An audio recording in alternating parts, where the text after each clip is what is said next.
them also is to say, if you take parts of the Optimus humanoid robot and you combine that with a Neuralink, let's say somebody has lost their arms or legs, uh, well, we could actually attach an Optimus arm or Optimus legs and do a Neuralink implant so that the motor commands from your brain that would go to your biological arms now go to your robot arms or robot legs. And again, you'd have basically cybernetic superpowers. Actually, so the links. All right, Shalom. First off, I give all praise, honor, and glory unto Yahweh, Bahashim, Yahweh Shai, Bahawah Karkadash. I want to give double honors to the apostles and elders of GMS who have taught us this word and teach us this word today. And I want to give a salutation unto the elect of the nation of Israel. This is the buddy Yatazakbar from the GMS Nebraska camp. This is GMS Endeavor. And in this lesson, we're going to be covering, what Elon Musk is planning to do with attaching his Neuralink chip to his Optimus robot limbs. And as a matter of fact, let's look that up real fast. The Optimus robots, he revealed them toward the end of last year at his I'm not really sure what you would call it. It was like a reveal party, for all his robots and stuff like that. But this is the Optimus robots, if you haven't seen them. And what he's saying is, he will be able to take the limbs and attach them to a human. If you are a amputee, and he will be able to, when it's attached to you, you will get the Neuralink implant in your brain, and you'll be, through that implant, you'll be able to, with your brain waves, control the limb. So it would be like a new and improved, never before seen version of a prosthetic limb, and so this goes right in line with Revelation chapter 13 and speaking about what the beast plans to do, because when you get into Revelation chapter 13 verse 14, it says, and deceiveth them that dwell on the earth by the means of those miracles which he had power to do in the sight of the beast.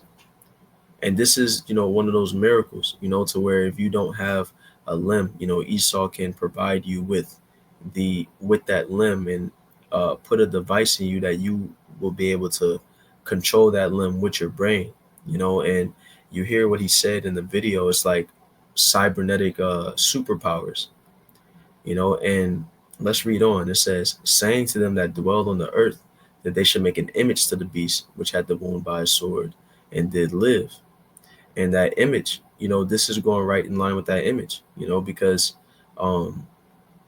Esau's image is completely contrary to the Most High's image.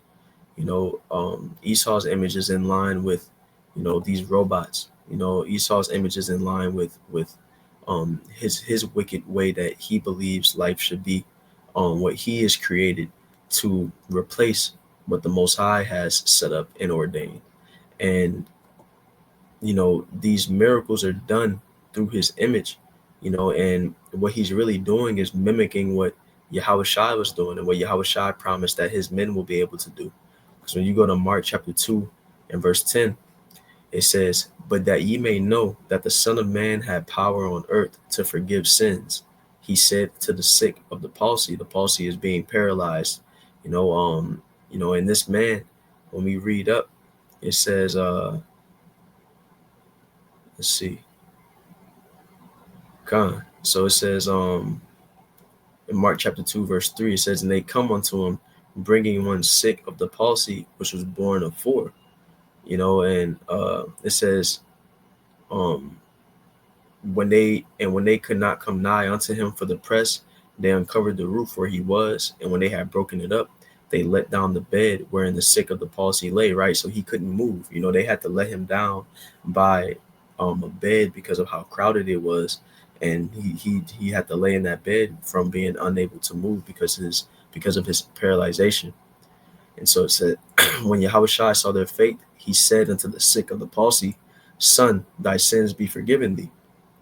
And so you had the scribes, saying, the scribes and the Pharisees saying, he's saying he could forgive sins, and they were um, basically being, coming against Yahushua in their minds for saying that he could do such a thing, because they didn't believe on Yahushua being the Son of the Most High, and for him coming to forgive the sins of our nation. But let's read on and jump down to verse 10. So it says, "But that ye may know that the Son of Man had power on earth to forgive sins, he said to the sick of the palsy, I say unto thee, arise and take up thy bed and go thy way into thine house. And immediately he arose, took up the bed, and went forth before them all, insomuch that they were all amazed and glorified the Most High, saying, We never saw it. And something that sticks out here when the Lord did this miracle is that they glorified the Most High when he did this, because it was a work of the Most High Yahweh at the end of the day. And you have the different instances of Yahweh Shai doing like super powered things, like him walking on water, like him multiplying food. And what did Yahweh Shai say? He said that we should do greater things than him. So the Lord is telling us that we're going to be able to do miracles. We're going to have superpowers, so to say, um and the thing is, Esau is trying to replicate that with his technology and with his image, and we see that taking place with Elon Musk's Neuralink announced a study to connect brain implant to robotic arm. He's trying to you know you know do what Yahweh Shai was able to do. He's trying to do what the men of the Lord will be able to do, but under his technology. He wants to have powers through his means and through his image. And this is also um a strategy for him to push this chip, because what Esau is doing with this is making it seem like it's a um he's using this angle that the chip is a medical breakthrough, that is going to be something that is going to make people's lives better, that is going to you know be a positive thing all in all. And like the scriptures say in Psalm chapter 55 verse 21, it says, the words of his mouth were smoother than butter, but war was in his heart. His words were softer than oil, yet were they drawn swords. And that's how Esau is coming. You see Elon Musk is saying, hey, you're going to have cybernetic superpowers. When Esau really is starting to push this chip on the people, he's going to come and make it seem like it's the best thing since sliced bread. He's going to make it seem like it's something that's going to make everyone's lives like the most amazing thing. And you think of his Esau's strategy and his mo of bringing order out of chaos, where through his words he's making it seem like he's coming with a you know a beautiful thing, but how is Esau going to establish this chip and really start to put it on people? Well, he's going to do a self-imposed dollar crash, a self-imposed societal crash. He's going to break things down and make everybody's lives miserable, make it hard for people to live. That when he comes with this solution, when he comes with them words smoother than butter, when he comes with that gift, people are going to take it. But the whole time, war was in his heart, because the whole reason that people are going to have to need that chip in the first place is because Esau put everybody in the position to need it. That's why he wants to crash the dollar. That's why Esau is going to that's why he says order ab chaos. He will make a chaotic situation and then bring order. Problem, reaction, solution, and that problem a lot of the time will be self-imposed. And so he's coming with this technology and making it seem like it's something to help the people. But at the end of the day, we know that Esau's ultimate goal is to control everybody, is to have dominion over everybody, because as the scriptures say, um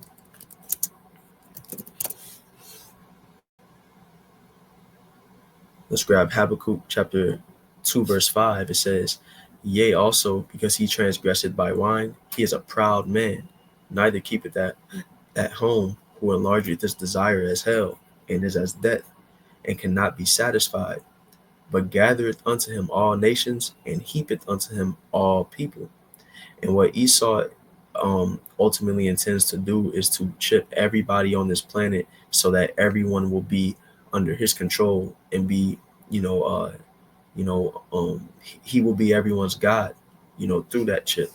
And so this is, what the scriptures say, him being that proud man, believing that he can come against the Most High, believing that he can set up his image to replace the Most High's image on how life should be, you know. And so we read down in Revelation 13 and 15, and he had power to give life unto the image of the beast, that the image of the beast should both speak, cause that as many as would not worship the image of the beast should be killed. Right. Esau's gonna come like this. All this stuff he's gonna come like, hey, as a matter of fact, let's get Sirach chapter 12 and verse 10. Never trust thine enemy, for like as iron rusted, so is his wickedness. Though he humble himself and go crouching, right? He's coming down all lowly. He's coming down like he's just trying to help it. I come in peace with this type of technology, with these medical breakthroughs, with outside of just the medical breakthroughs, he will have it to where if you get this chip, we'll give you ever so much money or whatever. He'll make it to where it's a reward. But if we read on, it says, Yet take good heed and beware of him, and thou shalt be unto him as if thou hast wiped the looking glass, and thou shalt know that his rust had not been altogether wiped away. He's still that wicked man at the end of the day, even though he will come and make it seem like what he's trying to give you is all for your benefit, is all for your good. There's an ulterior motive, and really is benefiting him, and so that's why it says when we go back to Revelation 13 and 15, he's going to cause that as many as would not worship the image of the beast should be killed, because there's going to come a with this system that Esau is setting up, really is going to be where you get down and lay down, and you know he's going to make it to where if you're not complying with his image, if you're not living in the way that Esau thinks that you should be living, carrying yourself in the way that you should be carrying yourself, getting with what he says is the right way, then he's going to come after you. He's going to persecute you. He's going to as the scriptures say, behead some people that don't receive that chip. Let's read on into 16. It says, And he causeth all, both small and great, rich and poor, free and bond, to receive a mark in their right hand or in their foreheads. And this right here is what we get into when it speaks about their foreheads. That's what we get into with this whole Neuralink thing. Because if we read on, let's read in this article a little bit where it says, Neuralink's prime study, short for precise robotically implanted brain-computer interface, involves a placement of a small, cosmetically invisible implant, which is that chip, in the area of a person's brain that plans movements. Putting that in your brain, that's Esau, putting that chip in your forehead. And you're going to have some people that don't get it in their foreheads. They just get it in their hand or wherever they get it. Receiving that mark, you are receiving that mark at the end of the day. It doesn't specifically have to be in your right hand or in your forehead, but this is going to be the main places where people are getting it,